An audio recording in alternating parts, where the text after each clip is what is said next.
प्रिय मित्रांनो, एक प्रश्न विचारतो, खरं उत्तर द्या. तुम्ही नोट्स का काढता? 1. वाचलेलं लक्षात राहावं म्हणून. 2. की तुमचं अक्षर किती सुंदर आहे हे जगाला दाखवण्यासाठी. अनेक मुलांच्या वह्या बघितल्या की मला प्रश्न पडतो, ह्याने लक्ष्मीकांत सरांचं पुस्तक वाचलंय की ते पुन्हा लिहिलंय?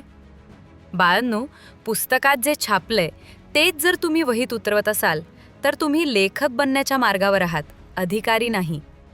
तुमचं काम माहिती, डेटा ट्रान्सफर करणं नाहीये, तर ती कॉम्प्रेस करणं आहे. नोट्स कशा असाव्यात? सर म्हणतात त्याप्रमाणे. नोट्स म्हणजे गाळणी. 1. प्रमाण 10 असावं. जर तुम्ही 10 पानांचा चॅप्टर वाचला तर तुमच्या नोट्स फक्त एका पानात बसल्या पाहिजेत. जर 10 पानांच्या 8 पानं नोट्स होत असतील तर ती वही रद्दीत द्या. 2. फक्त कीवर्ड्स. पूर्ण वाक्य लिहिणारा विद्यार्थी कधीच पास होत नाही. उदाहरणार्थ, भारताचे संविधान 26 नोव्हेंबर 1949 रोजी स्वीकारले गेले. हे चूक.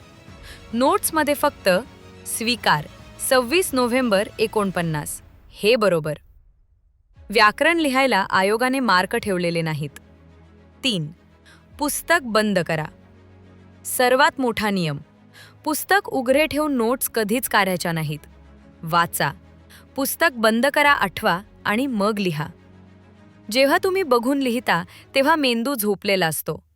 जेव्हा आठवून लिहिता तेव्हाच तो कामाला लागतो. त्यामुळे आज स्वतःला सांगा, मी झेरॉक्स मशीन नाही, मी स्मार्ट एस्पिरंट आहे. आजपासून वहीतली पानं भराभर भरली तर खुश होऊ नका.